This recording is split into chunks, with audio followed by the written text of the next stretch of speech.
Hi friends, welcome to our channel. In the video la நாம பார்க்க போறது mesh analysis methodல I1, I2, I3 values எப்படி calculate பண்றது. So இந்த same problem நமக்கு NPTEL assignmentல கொடுத்திருக்காங்க. So in case நீங்க GATE examக்கு prepare பண்றீங்க அப்படினா கண்டிப்பா இது ரொம்ப யூஸ்ஃபுல்லா இருக்கும். GATE examக்கு மட்டும் கிடையாது. If you go for any other competitive exam. So இதோட concept clear-ஆ உங்களுக்கு புரிஞ்சிருக்கணும். அதனால again I'm going to take mesh analysis method. I1, I2 and I3 values எப்படி calculate பண்றதுன்னு பார்க்கலாம். So step number 1 இங்க direction current ஓட direction கொடுத்திருக்காங்களா அப்படின்னு பாருங்க. direction கொடுக்கல அப்படின்னா you have to assume the direction. So இங்க பாருங்க clear-ஆ நமக்கு கொடுத்திருக்காங்க எல்லாமே clockwise directionல தான் நமக்கு இருக்கு. So no problem. நம்ம வந்து ப்ராப்ளம்குள்ள என்டர் ஆகலாம். இங்க வந்து மொத்தம் 3 லூப் இருக்கு. ஸோ இது லூப் 1 லூப் 2 லூப் 3 அவங்களே கொடுத்துட்டாங்க I1 I2 I3 அப்படின்னு சொல்லிட்டு. ஸோ I1 வந்து லூப் 1 I2 லூப் 2 I3ன்றது லூப் 3ல ஃப்ளோ ஆகிற கரண்ட்டோட values I1 I2 and I3. So இதோட வேல்யூ கேல்குலேட் பண்ணுறதுக்கு நம்ம என்ன அப்ளை பண்ணணும்னா KVL அப்ளை பண்ணணும். Kirchhoff's voltage law. ஃபர்ஸ்ட் நான் என்ன பண்ண போகிறேன்னா லூப் நம்பர் 1 எடுக்க போகிறேன். ஸோ லூப் நம்பர் 1ல் நம்ம எப்படி எழுதலாம்னு பாருங்கள். ஸோ இதில் என்னென்ன காம்பனன்ட்ஸ் இருக்குன்னு பாருங்கள். 1 ohm ரெசிஸ்டர் இருக்குது, 2 ohm ரெசிஸ்டர் இருக்குது. நெக்ஸ்ட்டு வோல்டேஜ் சோர்ஸ் வந்து 2 வோல்டேஜ் சோர்ஸ் இருக்குது. அதர் தென் தட் வேறு எதுவுமே கிடையாது. So 1 ohm resistor, 2 ohm resistor and 2 voltage sources are available. So first என்ன பண்ணணும் அப்படின்னா according to Kirchhoff's voltage law 1 ohm ரெசிஸ்டரில் எத்தனை கரண்ட் ஃப்ளோ ஆகுது அப்படின்னு பாருங்கள். I1 and I2 both currents are flows through 1 ohm resistor. So இதோட direction is very very important. I1 is in downward direction, I2 is in upward direction. Both are in opposite direction. So ரெண்டுமே opposite directionல தான் இருக்கு. Whenever you are considering the loop 1, so loop 1 எப்போ நீங்கள் consider பண்ணுறீங்களோ அப்போ என்ன பண்ணணும்னா I1லேருந்து I2-வை subtract பண்ணணும். So this is most important point. So whenever you are considering the loop 1, you have to subtract the I2 from I1.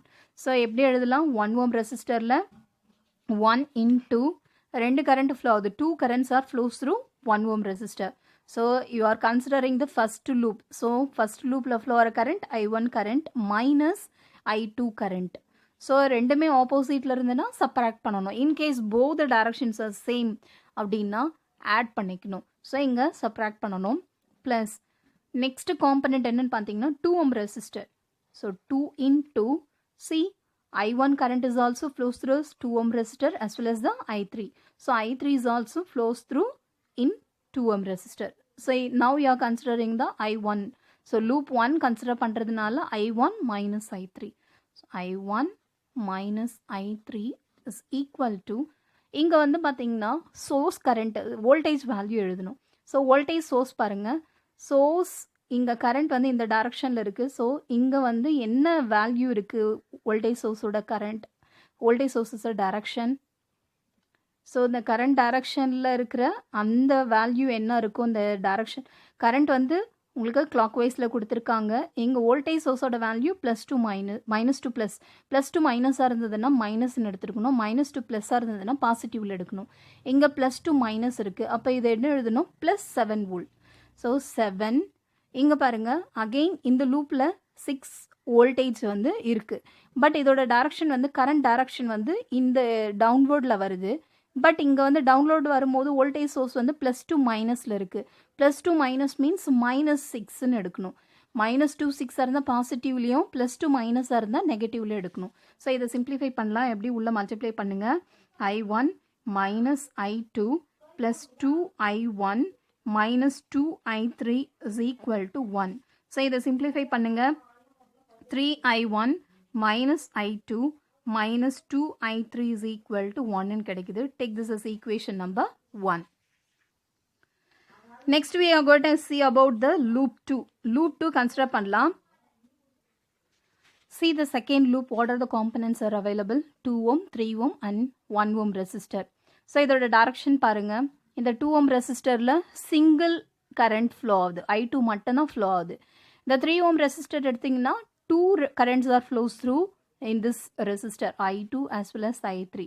அதே போல் இந்த 1 ohm ரெசிஸ்டர்லேயும் 2 கரண்ட்ஸ் ஃப்ளோஸ் ஆகுது.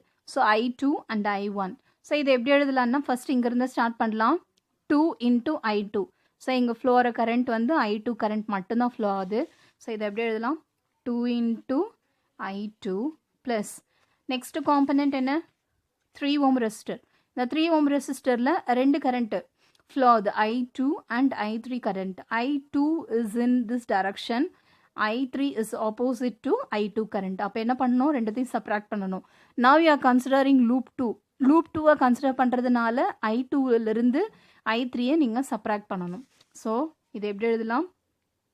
Plus 3 into I2 minus I3 plus next component என்னன்னு பாருங்கள். Next component is 1 ohm. 1 ohmலையும் ரெண்டு current இருக்குது. 2 currents are flows through single ohm resistor. So இதில் வந்து பார்த்தீங்க இந்த I2 current upward directionலையும் I1 downward directionல ரெண்டுமே opposite direction. But you are considering the loop 2. Loop 2ல கன்சிடர் பண்ணுறீங்கன்றதுனால I2 minus I1 எழுதணும். So plus 1 into I2 minus I1 is equal to, இங்கே ஏதாவது சோர்ஸ் இருக்கா பாருங்கள், வோல்டேஜ் சோர்ஸ் ஏதாவது இருக்கா? இங்கே எதுவுமே வோல்டேஜ் சோர்ஸ் இந்த லூப்பில் இல்லை. அப்போ என்ன ஆகும்? Equal to 0. சோர்ஸ் எதுவுமே இல்லைன்றதுனால ஈக்குவல் டு 0. இப்போ என்ன பண்ண போகிறேன்? உள்ள மல்டிப்ளை பண்ண போகிறேன். 2I2 plus 3I2 minus 3I3 plus I2 minus I1 is equal to 0. So இதில் I1 மட்டும் இருக்குது, அதை ஃபஸ்ட்டில் எடுத்துக்கிறேன். Minus I1. I2 எங்கே இருக்குது பாருங்கள், இது ஒரு I2 இருக்குது, இங்கே ஒரு I2 இருக்குது. So plus 3I2. I3 பாருங்கள், இது மட்டும்தான், and this is also I2. So அப்போ என்ன வரும்? 6I2 minus 3I3 is equal to 0 வரும். Take this as equation number 2. Next we are going to consider loop 3. loop 3 consider பண்ண போகிறோம். இதில் என்னென்ன காம்பனண்ட் இருக்குன்னு பாருங்கள். 3 ohm resistor, 1 ohm resistor and 2 ohm resistor. So இது 1 ohm ரெசிஸ்டரில் ஒன்லி 1 கரண்ட் I3 மட்டும் flow ஆகுது. 3 ohm ரெசிஸ்டரில் I2 as well as I3 flow ஆகுது. 2 ohm ரெசிஸ்டரில் I1 அண்ட் I3 ரெண்டுமே ஃப்ளோ ஆகுது. அண்ட் இம்பார்ட்டண்ட், ஒரு வோல்டேஜ் சோர்ஸ் இருக்குது. ஸோ இதை எப்படி நம்ம எழுதலாம்? ஸோ இந்த லூப்பில் எப்படி எழுதலாம் பாருங்கள். 1 ohm ரெசிஸ்டரில் 1 into இதில் ஃப்ளோ ஆகிற கரண்ட் வந்து I3 மட்டும்தான். ப்ளஸ் இந்த ரெசிஸ்டர் 2 ohm ரெசிஸ்டர் எடுக்கலாம். 2 ohm resistor into I3 and I1 ரெண்டு கரண்ட் ஃப்ளோ ஆகுது. So I3 in upward direction, I1 in downward direction. both are in opposite direction. So இப்போ I3லிருந்து I1-ஐ subtract பண்ணணும். I3 minus I1 plus இதில் இருக்கிற இன்னொரு component என்னன்னு பார்த்தீங்கன்னா 3 ohm. 3 ohmல 2 currents are flows through in the resistor. So I2 as well as I3. So ரெண்டுமே opposite directionல இருக்கு. So 3 into, now you are considering loop 3. loop 3-ஐ consider பண்ணுறதுனால I3லிருந்து I2-வை minus பண்ணிக்கோங்க, because ரெண்டுமே opposite. So I3 minus I2 equal to, இங்கே என்ன voltage source இருக்குது? இந்த direction பாருங்கள், -2 ப்ளஸ். -2 ப்ளஸ் இருக்கிறதுனால பாசிட்டிவில் தான் எழுதணும், 6. Now I'm going to simplify this. I3 plus 2 into I3 minus 2 into I1 plus 3 into I3 minus 3 into I2 equal to 0. இதில் I1 எங்கே இருக்குன்னு பாருங்கள், இது மட்டும் தான் I1. So minus 2 into I1, I2 பாருங்கள், this is I2. ஸோ அப்போ minus 3 into I2.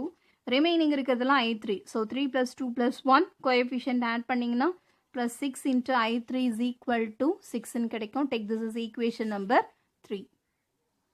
So now I am going to write all the three equations.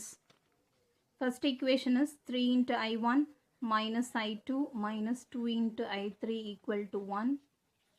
Equation number 2 is minus I1 plus 6 I2 minus 3 I3 equal to 0. And my third equation is minus 2 I1 minus 3 I2 plus 6 into I3 equal to 6. Now I'm going to add all these three. So எல்லாத்தையும் add பண்ண போகிறேன். So 3I1 minus 3I1 plus 2I1. இப்போ இது எல்லாமே என்ன ஆகிடும்? Cancel ஆகிடும். So you won't get I1 வேல்யூ, 0ன்னு ஆகிடும். நெக்ஸ்ட் இதை பாருங்கள், minus I2 plus 6I2 minus 3. அப்போ minus 4ன்னு வருமா?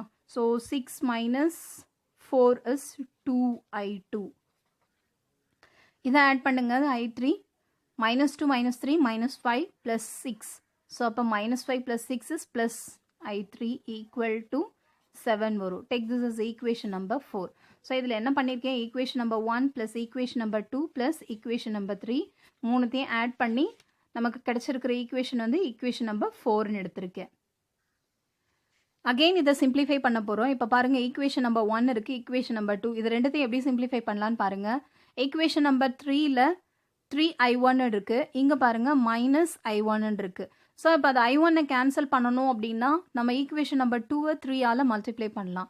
So equation number 1 plus 3 into equation number 2 இது ரெண்டுத்தையும் நம்ம ஆட் பண்ணோம்னா கண்டிப்பாக i1 கேன்சல் ஆகிடும். Will get the coefficient of I2 and I3. Again இதிலிருந்து simplify பண்ணோம்னா we may get any one of the values. அதிலிருந்து substitute பண்ணிட்டு இன்னொரு value நம்ம calculate பண்ணிக்கலாம். So first equation நான் அப்படியே எடுத்து எழுதுறேன். 3i1 minus i2 minus 2i3 is equal to 1. இது வந்து equation number 1. equation number 3 equation number 2ல 3ஆல multiply பண்ணோம்னா minus 3i1 next 3 into 6 that is 18i2 minus 3 into 3 9i3 is equal to 0 because 0 into 3 is 0. So this is nothing but equation number 2 into 3. So இதை subtract பண்ணலாம், add பண்ணிங்கனாவே i1 cancel ஆகிடும். இது பார்த்தீங்கன்னா உங்களுக்கு 17i2 minus this add பண்ணிங்கன்னா minus 2 and minus 9 is minus 11i3 is equal to நமக்கு answer 1ன்னு கிடைக்கும். Take this as equation number 5. So இப்போ பாருங்கள், இது ஒரு coefficient I2 and I3 coefficient கிடச்சிருக்கு. So again I am going to add 4 and 5. So 4 and 5 நான் அப்படியே எடுத்து எழுதுகிறேன். ஸோ ஃபோர்த் ஈக்குவேஷன் என்ன நமக்கு கிடைச்சது? Fourth equation is 2i2 plus I3 is equal to 7. அதே போல் ஈக்குவேஷன் நம்பர் 5 என்னது? 17i2 minus 11i3 is equal to 1. இப்போ இந்த ரெண்டு ஈக்குவேஷனை எப்படி சிம்பிளிஃபை பண்ணலான்னு பாருங்கள். இது ஈக்குவேஷன் நம்பர் 4, இது ஈக்குவேஷன் நம்பர் 5. ஸோ இது 11 இருக்குது, இங்கே வந்து எதுவுமே இல்லாமல் இருக்குது. அப்போ ஈக்குவேஷன் நம்பர் 4 நம்ம என்ன பண்ணலாம்? 11ஆல் மல்டிப்ளை பண்ணோம்னா, ஸோ இன்ட்டு 11னா you may cancel this I3 value and will get the I2 value. So I2-வை நம்ம ஃபைண்ட் அவுட் பண்ண போகிறோம். So now I'm going to multiply equation number 4 with 11. So 11ஆல multiply பண்ணோம்னா 22i2 plus 11i3 is equal to 7 into 11 77 வரும். Again equation number 5 அப்படியே எடுத்து எழுதிக்கிறேன். 17i2 minus 11i3 is equal to 1. So இப்போ இது ரெண்டுத்தையும் நம்ம கேன்சல் பண்ணோம்னா I3 11i3 minus 11i3 ரெண்டுமே கேன்சல் ஆகிடும். Now add 22 plus 17 coefficient add பண்ணோம்னா we'll get 39i2 is equal to 78. நமக்கு I2 தான் வேணும். I2 is equal to 78 divided by 39, that is nothing but 2 amps. So அப்போ I2 ஓட value என்னது? 2 amps அப்படின்னு கிடைச்சிருக்கு. ஸோ இதிலிருந்து நம்ம வந்து I1 ஓட வேல்யூ, I2 ஓட வேல்யூ, I3 ஓட வேல்யூ நம்ம calculate பண்ணிக்கலாம். So we already know this equation. ரெண்டு ஈக்குவேஷன் இருக்குது, அதில் எந்த ஈக்குவேஷனில் வேணாலும் நம்ம சப்ஸ்டியூட் பண்ணிக்கலாம். ஸோ I2 இருக்குது, I3 வேல்யூ வேணும் அப்படின்னா 22i2 plus 11i3 is equal to 77 இருக்குது. ஸோ இதில் நான் அப்படியே சப்ஸ்டியூட் பண்ண போகிறேன். ஆர் நீங்கள் வேறு ஈக்குவேஷனில் கூட நம்ம சப்ஸ்டியூட் பண்ணிக்கலாம். ஸோ இந்த சேம் இந்த 2i2 அதில் கூட நம்ம சப்ஸ்டியூட் பண்ணிக்கலாம். Equation number 4 or equation number 5 2i2 plus I3 is equal to 7 or 17i2 minus 11i3 is equal to 1. So இதில் எதில் வேணாலும் நம்ம வந்து substitute பண்ணிக்கலாம். So now I am going to take this equation. So 2 into I2 ஓட value 2 plus I3 ஓட value அப்படியே நமக்கு தெரியாது. We are going to identify this value. We are going to calculate I3 value that is equal to 7. So 4 plus I3 is equal to 7 கிடைச்சிருக்கு. So I3 is equal to 7 minus 4. So I3 ஓட value என்னது? 3ன்னு கிடச்சிருக்கு, 3 amps. So இதில் வந்து நம்ம என்ன calculate பண்ணியிருக்கோம்? I2 and I3 value calculate பண்ணியாச்சு. Next we are going to calculate the I1 value. So I1 value எப்படி calculate பண்ண போகிறோம் அப்படின்னா, by using these 3 equations இதுலேருந்து எதை வேணாலும் எடுத்துக்கலாம். இல்லை I2 தெரியும், I3 தெரியும், I1 தெரியாது. So I am going to choose any of this equation. So இந்த equation வந்து நம்ம calculate பண்ணலாம். Now I am going to take equation number 1. Equation number 1 என்னது? 3i1 minus I2 minus 2 into I3 is equal to 1. We don't know I1 value. I1 value நமக்கு தெரியாது, but we know I2 and I3 values. So 3I1 minus I2 ஓட value என்னது 2 amps minus 2 into I3 value is 3, that is equal to 1. So 3I1 minus 2, இதை add பண்ணோம்னா நமக்கு என்ன வரும் 6 equal to 1. So 3I1 is minus 8 is equal to 1. So இதை வந்து அந்த சைடில் கொண்டு போனோம்னா 3I1 is equal to 1 plus 8 ன்னு வரும், that is nothing but 9. So 3I1 is equal to 9. இதிலிருந்து I1 ஓட value calculate பண்ணோம்னா 9 divided by 3. So that is nothing but 3 amps. So what about your I1, I2 value? So I1 ஓட value 3 ன்னு கிடைச்சது. So our conclusion is I1 value. So result என்னன்னு எடுத்து எழுதலாம். I1 is 3 amps. I1 3 amps, I2 2 amps, and I3 is